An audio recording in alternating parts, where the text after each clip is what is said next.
single bullet, one man, and a movement thrown into chaos.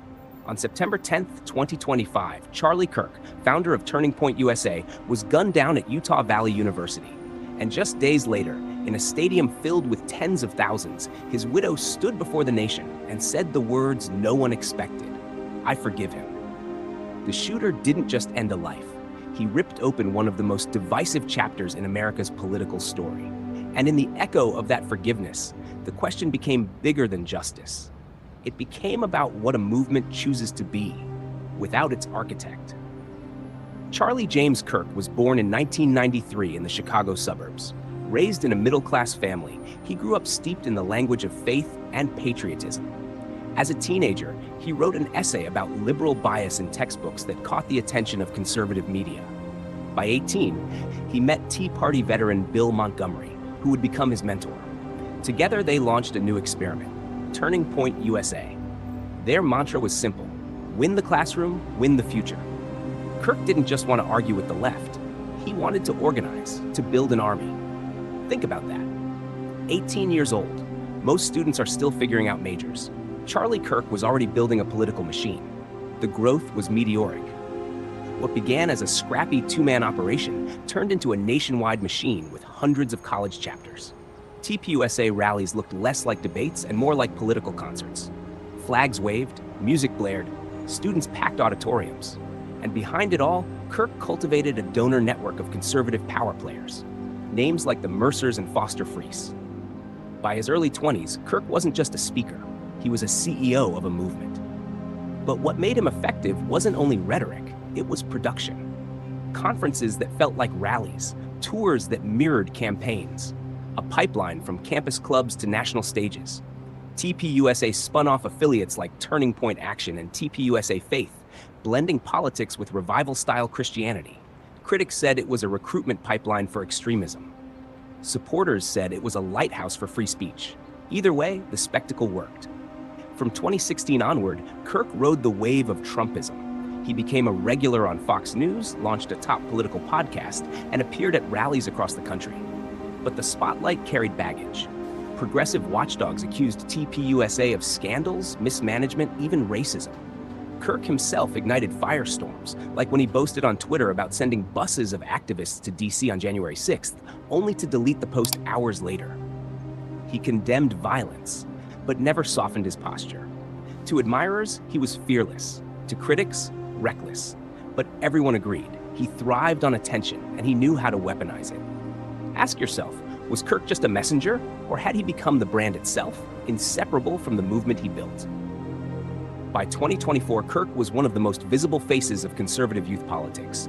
TPUSA conferences rivaled CPAC. His voice reached beyond campuses into churches, podcasts, and primetime television. At 31, with the ear of a former and possibly future president, he looked like a man being groomed for something bigger. And then came the shot. Orem, Utah, midday. A white event tent stretched across the lawn, branded with the words "American Comeback." Students filed in for a Q&A. Then, chaos. A sniper's round from a rooftop. Prosecutors later charged 22-year-old Tyler Robinson with aggravated murder, calling it a political assassination. Security swept the campus. News feeds exploded. Within minutes, one of the most polarizing voices in America was silenced. One bullet, 1 second, and suddenly, a decade of building collapsed into a single headline: assassinated. What came next was unlike anything in modern political memory. A memorial not in a chapel, but in State Farm Stadium, home of the Arizona Cardinals. Tens of thousands poured in, millions tuned in online. Screens replayed Kirk's speeches. American flags hung like banners of faith. Donald Trump called him a martyr. Vice President J.D. Vance invoked scripture. The service blurred the line between funeral, church revival, and campaign rally. To supporters, it felt like a spiritual call to arms. To critics, it looked like proof that religion and politics had fused beyond recognition. And then Erika, Charlie's widow, stepped up to the microphone, her voice steady. "I forgive him." She didn't flinch. She didn't hesitate. She forgave the man accused of assassinating her husband, not because it was easy, but because she said that's what Charlie would have wanted. The stadium went silent.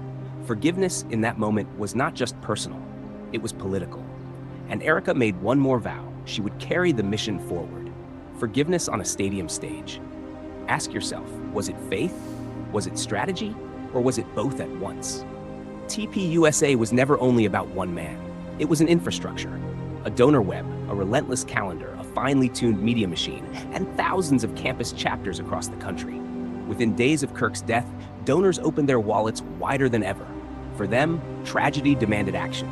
For the movement, martyrdom became momentum. But momentum comes with choices. Does martyrdom expand the tent or harden the trenches?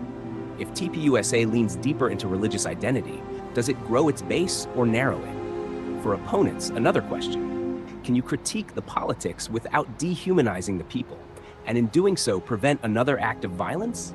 And for the middle ground, the question is just as heavy.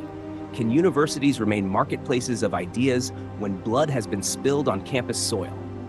Utah Valley University will never feel the same again. Every future speaker, every protest, every checkpoint will carry the weight of that day. Within hours, disinformation spread faster than facts. Some claimed the assassination was staged. Others pointed to shadowy conspiracies. Troll farms, foreign and domestic, weaponized the story. In a nation already divided, trust was the first casualty. If truth dies alongside leaders, what chance does democracy have left? Step back. Kirk was just 31. In barely a decade, he built one of the most formidable youth political machines in modern America. He turned campus clashes into mass events, blended politics with faith, and built organizations designed to outlive him. In many ways, that was the plan all along: redundancy. Donors, chapters, influencers, and a bench of pastors and podcasters, all ready to continue the mission. His death wasn't the end of the story. It was the test of whether the design could survive without him. And it will. Maybe even stronger. In Glendale, as the stadium lights dimmed, crowds shuffled out. Outside, the Arizona heat struck like a wall. A mother leaned on a stranger for balance. A young man clutched a handmade sign he never raised inside.